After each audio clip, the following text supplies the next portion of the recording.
3 billion views every single day. And the person who sees all that data just revealed the one pattern that separates viral content from everything else. And it's not what you think. Oscar Haugland is the CEO of Epidemic Sound, a $1.4 billion company that soundtracks content generating over 3 billion views daily on YouTube alone. That kind of scale gives you a perspective almost no one else has. You start seeing patterns invisible to everyone else. So what has Oscar learned from analyzing this massive ocean of data? Content creation and going viral is ultimately about helping create meaningful human connections. But here's where it gets counterintuitive. And this is the part most creators completely miss. Most creators think about music as background noise, something you add to make your video feel more professional. Oscar sees it completely differently. Music isn't decoration. It's a storytelling tool, and when used correctly, it's one of the most powerful tools you have. What you're trying to achieve with music is you want to help create an emotion. But here's the part that changes everything.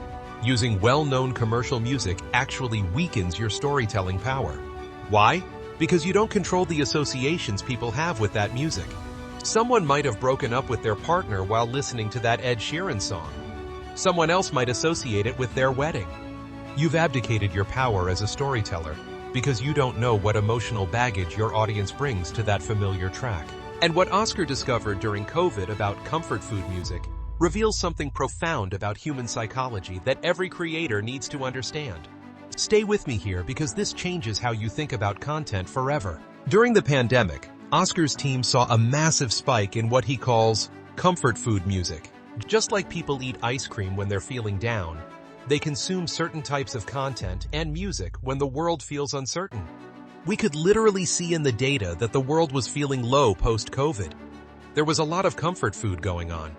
Classical music had a huge spike because people wanted to feel reassured. But the real breakthrough came from an unexpected source. A lunch meeting years ago between one of Oscar's co-founders and a tabloid editor in Stockholm. The editor casually dropped a piece of wisdom that would change everything. Have you understood the crosses? The co-founder was confused. What crosses? The editor explained. Humans are drawn to crosses in the sense that if I put a very famous sports star on my tabloid and they talk about their sports success, nobody cares. However, if I put that sports star on the front and they tell me they're battling alcoholism, nobody's anticipating that. People are immediately drawn to something where there's cognitive dissonance. This concept of the cross became a guiding principle. It's about creating unexpected juxtapositions.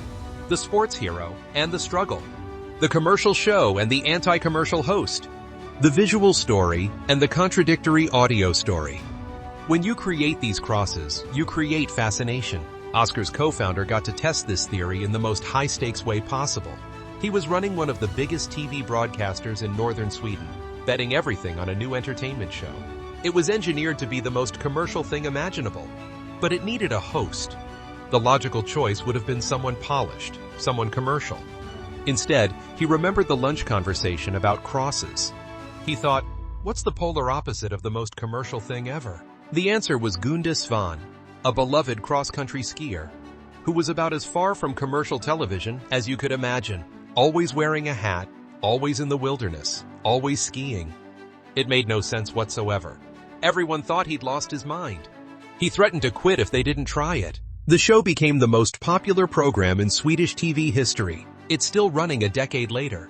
That's the power of the cross. Now here's how you apply this to your content right now, and why the music you choose might be sabotaging your growth without you even realizing it. Oscar sees music as one of the most powerful tools for creating these crosses. When music really sets something apart, when you see huge engagement, virality, things exploding, it's when music can play the role of a cross.